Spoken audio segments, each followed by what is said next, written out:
প্রিয় দর্শক, আজকে আমি নিজে খুব বেশি কিছু বলবো না।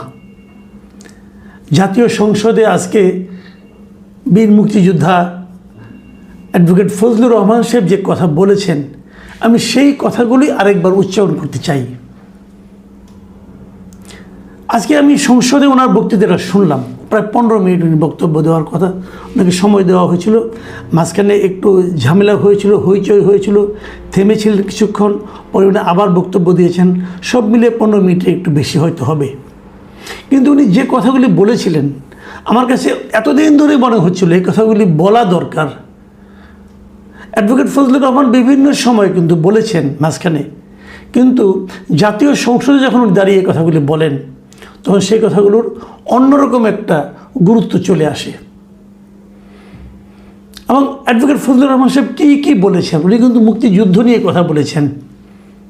এবং খুব একটা ইন্টারেস্টিং হলো, ওই সময় সংসদে তিনি সভাপতিত্ব করছিলেন স্পিকার হাফিজউদ্দিন আহমেদ, উনিও একজন বীর মুক্তিযোদ্ধা। একজন মুক্তিযোদ্ধাকে উদ্দেশ্য করে আরেকজন মুক্তিযোদ্ধা বক্তব্য দিয়েছেন। মাঝখানে অনেকেই ছিলেন যারা নতুন প্রজন্মের, যারা মুক্তিযুদ্ধের সময় ছোট ছিলেন। ওনারা প্রায়ই বলেন আমরা ওই সময় ছোট ছিলেন, কিন্তু ওই সময়ে একটা পক্ষ যে চিন্তা করতো, যে কাজ করতো, সেই চিন্তা, সেই আদর্শকে এই ছোটরা আবার ধারণও করতেন। এই ধারণ করতে করতে এখন আবার প্রায় বৃদ্ধ হয়েছেন, তারাও ছিলেন সেখানে। ফজলুর রহমান সাহেবের বক্তব্যগুলো আমি একটু আপনাদেরকে দু একটা কথা শোনাতে চাই। যেমন উনি 5ই আগস্টের যে আন্দোলন ছিল, সে আন্দোলনে যারা নিহত হয়েছিলেন তাদের প্রতি শ্রদ্ধা জানিয়েছেন। কিন্তু শ্রদ্ধা জানিয়ে উনি বলেছেন যে 5ই আগস্টকে উনি বিপ্লব বলতে রাজি নন। তেনার ভাষায় উনি কী বলেছেন, যে আগস্ট কোনো বিপ্লব নয়, আগস্ট হলো গণ অভ্যুত্থান। সেই অভ্যুত্থানকে যারা মুক্তিযুদ্ধ এবং মুক্তিযোদ্ধার সঙ্গে তুলনা করতে চায়, জুলাই যুদ্ধ এবং মুক্তিযুদ্ধ, তাদের সবাইকে আমি বলবো এই কথাটা বলাই অন্যায়। এবং তারপর উনি একটু তুলনা করতে গিয়ে বলেছেন, প্রশান্ত মহাসাগরের সঙ্গে কুয়ার তুলনা এবং হিমালয় পর্বতের সঙ্গে টিলার তুলনা করার মতো হবে এই দুটো তুলনা। অনেকে কিন্তু আমরা শুনেছি গত বেশ কয়েকদিন ধরে, গত 1.5 বছর ধরে, এটা 5ই আগস্টকে তারা বলতে দ্বিতীয় মুক্তিযুদ্ধ, দ্বিতীয় স্বাধীনতা, তারপরে আপনার বিপ্লব হয়েছে। ভাই, বিপ্লব এত সহজ না। বিপ্লব অন্য জিনিস। বিপ্লবের পিছনে একটা আদর্শ থাকে, বিপ্লবের পিছনে একটা বিপ্লবী সংগঠন থাকে। এটা এভাবে বিপ্লব হয় না। যাই হোক, আমরা বিভিন্ন সময় বলেছি ছোট মানুষ, আমাদের গলার আওয়াজ তো এত দূর যাবে না। কিন্তু আজকে ফজলুর রহমান সাহেব যেভাবে, যে ভঙ্গিতে কথা বললেন, ওনার বয়স 77 বছর, কিন্তু উনি যেভাবে কথা বললেন, আমার কাছে মনে হলো যে এই সমস্ত লোকদের পক্ষেই মুক্তিযুদ্ধ করা সম্ভব। আমি মাঝে মাঝে মেজর হাফিজউদ্দিন আহমেদ, যিনি স্পিকার, ওনার কণ্ঠ সেই ধরনের কথা শুনি। মুক্তিযুদ্ধের আসলে কাউকে তোয়াক্কা করতো না, ওনাদের বিশ্বাস ওনাদের মুখ দিয়ে উচ্চারিত হতো। সেই দৃশ্য যেন আমি আজকে আবার দেখলাম। তিনি জামায়াত সম্পর্কে বলেছেন, জামায়াত ইলেকশনের আগে একটা ধারণা তৈরি করা হয়েছিল, একটা আওয়াজ তোলা হয়েছিল যে জামাত সংখ্যাগরিষ্ঠতা পেয়ে যাচ্ছে। কেউ বলেছিল জামাত নাকি 2/3 পেয়ে যাবে।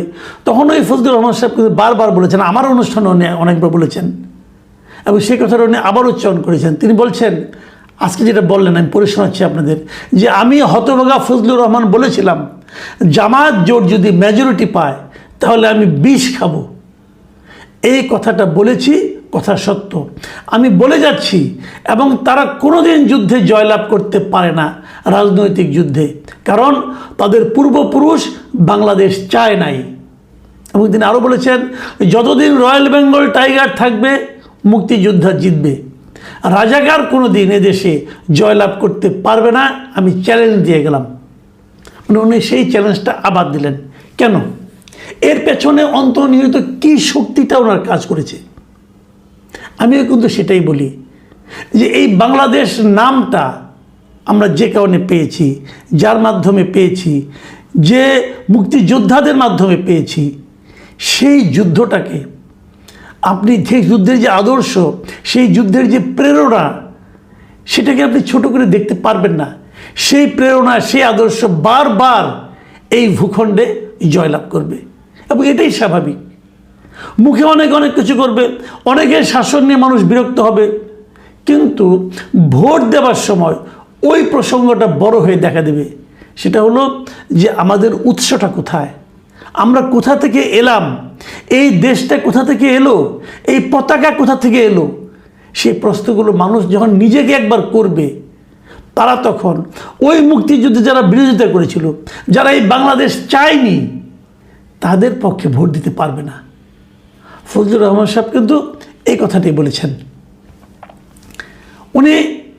ওনাকে নিয়ে যে কথাগুলি বলা হতো এই গত 18 মাস, এই 18 মাসে কিন্তু অনেকে ওনাকে নানাভাবে অপমান করার চেষ্টা করেছে। ওনার বাসার সামনে নানা ধরনের স্লোগান দেওয়া হয়েছে, ওনাকে অপমান করার জন্য অশ্লীল কথা বলা হয়েছে। সেই সময়ে উনি অনেক অপমানিত হয়েছেন এবং তার জন্য ওনার দলও ওনার বিরুদ্ধে এক ব্যবস্থা নিয়েছিল। তারপর উনি চুপ করেছিলেন। সেই কথাগুলি আজকে উনি আবার উচ্চারণ করলেন। আমি ওনার কথা থেকে আবারও পড়ছি। উনি বলেছেন, আমরা কি মুক্তিযুদ্ধ করি নাই? যেমন বিরোধী দলের নেতা বলেন, তাকে আমি অসম্মান করি না, সবসময় মাননীয় বলে কথা বলি, কিন্তু তার দলের লোকজন এখানে বসে আছে, তারা আমাকে ফজা পাগলা বলে কথা বলে, তারা নাকি সভ্য, তারা নাকি ইসলাম। এবং উনি যে বলেছেন, ওই দিন বলল যে আমার দাড়ি পাকা, আমার চোখের সব পাকা। উনি আমার চেয়ে 10 বছরের ছোট, আমার বয়স 78 বছর, আমি 48 সালে জন্মগ্রহণ করেছি, উনি 58 সালে জন্মগ্রহণ করেছেন। এবং এক পর্যায়ে স্পিকার তাকে থামে বলে, এই ধরনের কথা কি ওনাকে কেউ বলেছে? উনি জোর দিয়ে বলেছেন, হ্যাঁ বলেছে। যা হোক, এবং উনি বিরোধী দলের নেতার একটা কথার ব্যাপারে উনি আপত্তি করেছেন, মানে ডক্টর শফিকুর রহমান, জামাতে যিনি আমির, তার সম্পর্কে উনি বলেছেন যে বিরোধী দলের নেতা, উনি মুক্তিযুদ্ধ পরিবারের লোক এবং উনি শহীদ পরিবারের লোক এবং উনি জামাত ইসলাম করেন। এটা ডাবল অপরাধ। মুক্তিযোদ্ধা পরিবারের লোক কেউ জামায়াত করতে পারে না, শহীদ পরিবারের লোক জামায়াত করলে ডাবল অপরাধ করেছেন। মানে ওনার বক্তব্যটা কিন্তু ক্লিয়ার যে যার কারণে আমি শহীদ হলাম, যে আমাকে হত্যা করলো, আমি যদি তার দল করি, তাহলে সেটাকে কিন্তু ভালো বলার কোনো সুযোগ নেই। যদিও এটা জামাতে ইসলামের উনি জবাব দিয়েছেন, সেই জবাবটা আমি পরে আসবো, পরে ওনার জবাবটা আমি বলবো। এবং এখানে আরেকটা কথা বলেছেন ফজলুর রহমান সাহেব, এটা আমার মানে খুবই ইন্টারেস্টিং মনে হচ্ছে। উনি বলেছেন যে আমাদের নেতা জিয়াউর রহমানকে পেলে এরা হত্যা করত 16ই ডিসেম্বরের আগে। এই কথাটা কিন্তু একটা নির্মম সত্য। ধরা যাক, হাইপোথেটিক্যালি ধরেন আপনি মুক্তিযুদ্ধ চলার সময় যদি জিয়াউর রহমান এই রাজাকারদের হাতে, আলবদরদের হাতে ধৃত হতেন, ধরা পড়তেন, আপনার কি মনে হয় জিয়াউর রহমানকে তারা ছেড়ে দিত? তা মেরে ফেলত। সেই কথাটা যদি ফজলুর রহমান সাহেব বলেন, এর অন্যায়টা কোথায় হলো? উনি এই জাতীয় সংসদে শোক প্রস্তাব নেওয়া হয়েছিল, সেটারও উনি একটু সমালোচনা করেছেন। উনি বলেছিলেন যারা যুদ্ধ অপরাধী ছিল তাদের ব্যাপারে যে শোক প্রস্তাব নেওয়া হয়েছে সংসদে, এটা একটা খুবই দুর্ভাগ্য।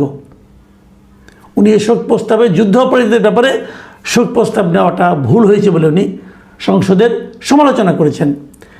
আরেকটা কথা, যে কথাটা ইদানিং কেউ বলে না এবং বলা জরুরি, আমি কিন্তু অনেকদিন আগে থেকে বলে আসছি, সেটা হলো উনি বলেছেন, আমি ওনার কথাগুলি পড়ে শোনাই। উনি বলেছেন পুলিশের ব্যাপারে যে ইনডেমনিটি দেওয়া হয়েছে, 5 আগস্টের পরে যে থানা লুট হয়েছে, পুলিশ হত্যা হয়েছে, তারা তো তখন যুদ্ধ করে নাই, তারা তো নিরপরাধ। এত অস্ত্রগুলো কোথায়? 5 আগস্টের পরে যে ঘটনাগুলো হয়েছে সেগুলো তো কোনো আইনে ইনডেমনিটি পাওয়ার কথা না, সেটার জন্য তদন্ত হওয়া উচিত। আমি জানি না ইনডেমনিটিতে 5 আগস্টের পরের ঘটনাও অন্তর্ভুক্ত হবে কি না, কিন্তু আমি নিজেও মনে করি এটা হওয়া উচিত নয়। আমি বলেছি যে মাঝখানে কিছুক্ষণ গণ্ডগোল হয়েছিল, তাকে বক্তব্য দেওয়ার থেকে বিরত রাখার জন্য নানা রকম কথাবার্তা হয়েছিল, হইচই হয়েছিল, বিরোধী দলের সদস্যরা চিৎকার চেঁচামেচি করেছেন। তখন একটা কথা কিন্তু স্পিকার বলেছেন, সেই কথাটাও আমি মনে করি আপনাদের আমি বলবো, কিন্তু তার আগে আমি বরং শফিকুর রহমান সাহেব কী বলেছেন, জবাবটা দিয়েছেন, সেটা আমি একটু উল্লেখ করব। শফিকুর রহমান সাহেব বলেছেন তিনি আমাকে পার্সোনালি অ্যাটাক করেছেন, মানে ফজলুর রহমান সাহেব তিনি বলেছেন আমি বলে থাকি আমি শহীদ মুক্তিযোদ্ধা পরিবারের সদস্য, উনি এটাকে চ্যালেঞ্জ করেছেন। 2 নম্বর, উনি বলেছেন কোনো মুক্তিযোদ্ধা বা শহীদ মুক্তিযোদ্ধা পরিবারে কেউ জামায়াত ইসলামী করতে পারে না। তাহলে কি ওনাকে জিজ্ঞাসা করা লাগবে? এটি আমার নাগরিক অধিকার, আমি কোন দল করব, কোন আদর্শ অনুসরণ করব, এর উপর হস্তক্ষেপ করার ন্যূনতম কোনো অধিকার রাষ্ট্র কিংবা সংবিধান কাউকে দেয়নি। খুব চমৎকার কথা, কিন্তু আমার পছন্দ হয়েছে যে ওনার এটা নাগরিক অধিকার। মুক্তিযোদ্ধা পরিবারের সন্তান হয়ে মানে আপনার জামাতে ইসলাম করা যাবে কি যাবে না, সে আদর্শ গ্রহণ করা যাবে কি যাবে না, সেটা নিয়ে তো বিতর্ক থাকতে পারে, সে আলোচনায় আমি যাচ্ছি না। আমি ওনার শেষ কথাটা বলছি যে আমি কোন আদর্শ অনুসরণ করব, আমি কোন দল করব, সেটা আমার নাগরিক অধিকার।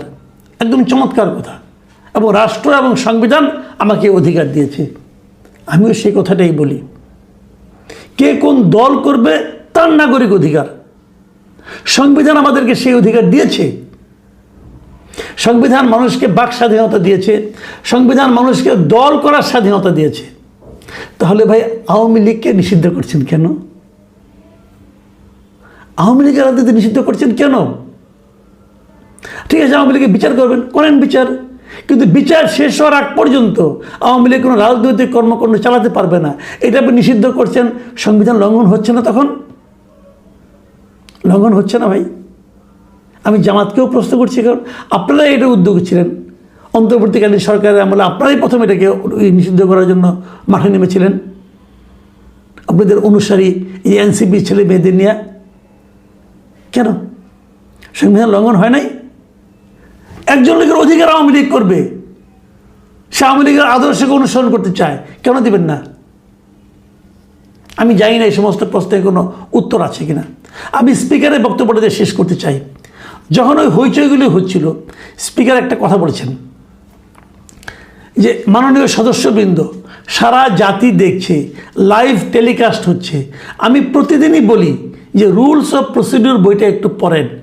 যদি এই সংসদ বিধি মোতাবেক পরিচালিত না হয়, এটি আর জাতীয় সংসদ থাকবে না। এবং তিনি আরও বলেছেন কি, যে প্রত্যেকেরই বাক স্বাধীনতা আছে। যদি সরকারি দলের কোনো সদস্যের বক্তব্যে আপনাদের আপত্তি থাকে, আপনারা এরপরে তার বিরুদ্ধে যুক্তি খণ্ডন করুন, কিন্তু শিশুরাও লজ্জা পাবে এই ধরনের আচরণে। আমি স্পিকারের কথাকে সাধুবাদ জানাই। আসলেই সংসদ টেলিভিশনে না ধারাবাহিকভাবে সবাই দেখতে পারে, আমিও মাঝে মাঝে দেখি। আমার বাসায় কোনো শিশু নেই, কিন্তু আমি বলতে পারবো না শিশুরা কী করে, তবে আমি নিজে মাঝে মাঝে কিন্তু ওনাদের আনাড়িপনা দেখে, ওনাদের অসহিষ্ণুতা দেখে মাঝে মাঝে আমিও লজ্জা পাই। আর যদি শিশুরাও লজ্জা পায়, তাহলে তো আমাদের ভবিষ্যৎ প্রজন্মের কাছে আপনাদের অবস্থানটা কী দাঁড়াবে একবার ভেবে দেখবেন। প্রিয় দর্শক, আমি আজ বেশি কিছু বললাম না, খালি এটুকুই বললাম যে আমরা আগামীতে একটা ঐক্যবদ্ধ গণতান্ত্রিক বাংলাদেশ দেখতে চাই। সেই দেখার পথে আমরা কতটুকু অগ্রসর হচ্ছি সেটা নিয়ে আপনারা ভাববেন।